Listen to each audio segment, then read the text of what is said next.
Well, we were going to try to do an intro for this, but everything we came up with could... Sounded really racist. Yeah, and really so, racist. Here's our intro.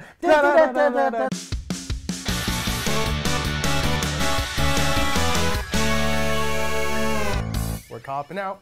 Hey everyone, welcome to Game Gorgon. My name's Indigo. And I am Krug. And today we're going to be talking about a very delicate subject. Nope. Ancestry. Not the delicate subject. I mean, it's important for your building of character. Yes, it is very important. It's very important for your building of character because it decides a lot about how your character's stats begin and what advantages and disadvantages you have. And it kind of doesn't necessarily shoehorn you into a specific class, but it does provide. Assist. Yeah, it provides it provides some optimal paths and some not so optimal paths for your character creation process. And so we're going to go into what an ancestry does and how it does it. I would also say that it based off of the races, it's more removes a couple versus enhances others, because all of them, we'll get into it. If you're not aware, the term ancestries is referring to the same thing that a lot of other RPGs, including Pathfinder 1st Edition, referred to as races. First, we're going to go over all of the properties that you're going to be gaining by choosing different ancestries. The first of those is going to be your HP. Now, your hit points is a static number. It's just going to give you a 6. And that's all. That's your starting number for your hit points. Yeah, that's different from class HP, which you add every level. Yeah. This is just level 1, because you are X ancestry. You're hardier or less hardy. Yeah. Next is your size. This is, again, something that you're probably not going to be able to change unless you have some really cool magic. This is going to decide how big your character is. It's pretty self-explanatory. There are certain rules for size relationships depending on whether you're trying to move through a space occupied by another thing, or carry or grapple someone. There's a lot of different ways that size can affect the game, so it's something that you should keep in the back of your mind. Something that size also affects usually is your speed, which is how fast that you can go in a single round or a single action. And this is a varied number based off of your ancestry. Next are your ability boosts and flaws. For every boost that your ancestry gives you, you're going to get +2 to that stat. For every flaw that it gives you, you're going to get a -2 to that stat. I think the flaws only appears in ancestries as far as character creation and advancement is concerned, right? This is literally the only location where you can drop below 10 on any stat. And this is kind of what I was talking about in the very beginning, which is it takes away a class or reduces your optimization for a group of classes versus making them better for a class. Because while they have 2 boosts that are always static, whether it be intelligence or charisma or whatever, they usually have a third one which was free. Right.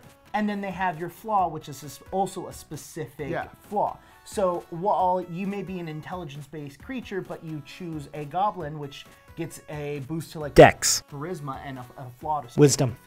That third free one can still be an intelligence boost. Sure. But because your flaw is strength, it's now making you less likely to be a fighter or a barbarian. Exactly, yeah. It's suboptimal. Not that you can't do it, obviously, but it's not the most optimal thing in the world. The thing about flaws is that if you have a flaw, you're going to have 3 boosts. Humans are the exception to this because they don't have a flaw, and so they only get 2 boosts.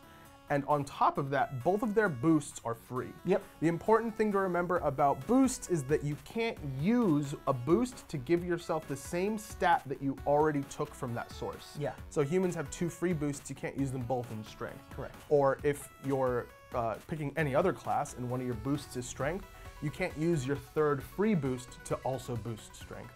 Just keep that in mind as you're building your characters, or you'll accidentally become wildly OP. Next is languages. You learn a set number of languages right from the start based off of your ancestry. Something also beneficial is that if you have an intelligence of 14 or higher, you have options to gaining additional languages. Yeah, if you go to this page number that I can't remember off the top of my head, thank you. If you go to page 40, you'll see a list of languages that are commonly available that you should just be able to pick with any ancestry. Your ancestry, like he said, will also give you access to certain others, and then you'll also see a list of rare languages that you'll never encounter in game, most likely.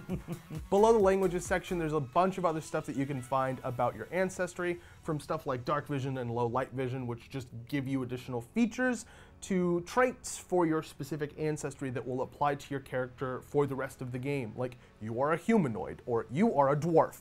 Really basic stuff like that. Usually the traits aren't hyper impactful, which is why we're not going over them specifically. Now that you have chosen your ancestry, you actually get to manipulate and improve your heritage based off of the character that you want to play. Now, the first thing is heritage, which we went over kind of pretty large on Monday's episode, which was the 1.4 patch for Pathfinder playtest. Yep. The basic rundown of a heritage is that it's your ancestry, but more of your ancestry plus your environment that creates your heritage. Did you grow up in a cold climate or a warm climate, for example? And we have some specific examples so that you can get an idea of what the flavor of a heritage is. The first is a desert dwarf. As a proud denizen of the desert, you have incredible resilience against hot environments that grants you resistance to fire equal to half your level, minimum 1, and the ability to ignore extreme and severe heat up to 140 degrees Kelvin. Sorry, I meant Fahrenheit, my bad. I was like, no! Another option is the stone-hearted dwarf. Your blood runs hearty and strong, and you can shake off toxics that would lay others low. You gain poison resistance equal to half your level, minimum of 1, and each of your successful saving throws against the ongoing poison reduces its save by 2 or 1 for a virulent poison. Each critical success against ongoing poison reduces the stage by 3 or 2 for a virulent poison. So that just goes to show you the concept behind heritage. And this is specifically for the dwarf. There's, you know, a heritage for each ancestry individually. And then there's the ones that humans have, which do specific other things for the human, like turn you into a half-orc or turn you into half-elf. There's a lot of them. If you want to read them, we have links to the update notes in the show notes. And we also have a link to the updated rulebook in the 1.4 update video, which we talked about a while ago. There's probably a card there, hopefully, if we remember to put it there. After you've picked your heritage, the next thing you're going to want to look into are ancestry feats, which is another way that you can customize your ancestry. These feats more pertain to how you personally experienced being a whatever member of the ancestry that you chose. So they're more things like, do you dislike the other members of the other ancestry that the members of your ancestry tend to dislike? Like, do you have that sort of bias, or do you not have that sort of bias? Because there are some things like giant Bane for the dwarf that basically stems from the fact that you as a dwarf hate giants. Sure. So that's not necessarily something that as a dwarf you do. You could be like the rebel that's like, no, giants are cool, everybody's overreacting.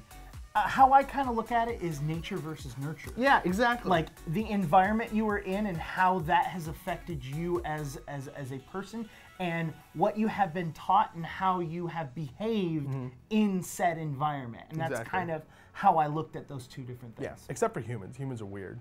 Human heritage feats are like, you're aggressive or like assertive, but humans are the exception to most humans are things supposed to be the jack of all trades class or race. Or ancestry.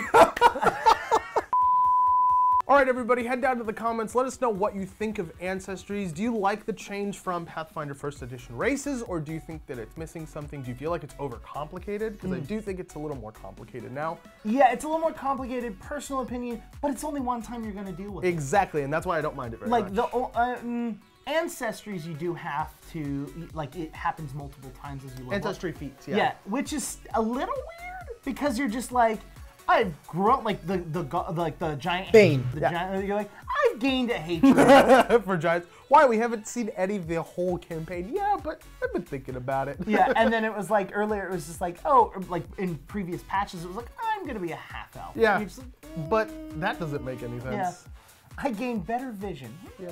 Let us know in the comments what you think. While you're down there, hit the like button if you liked the video. Hit the subscribe button to do absolutely nothing.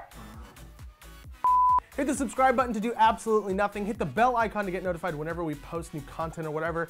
And head over to our social medias and talk to us. You can talk to me on Twitter at IndigoQT. You can get me at CrewQT on Twitter, or you could reach both of us at our social media in this general vicinity. We have to like put our arm, it's really tall. Maybe I should make it smaller. I don't know. We'll see you next time. Bye. We've been Game Gorgeous.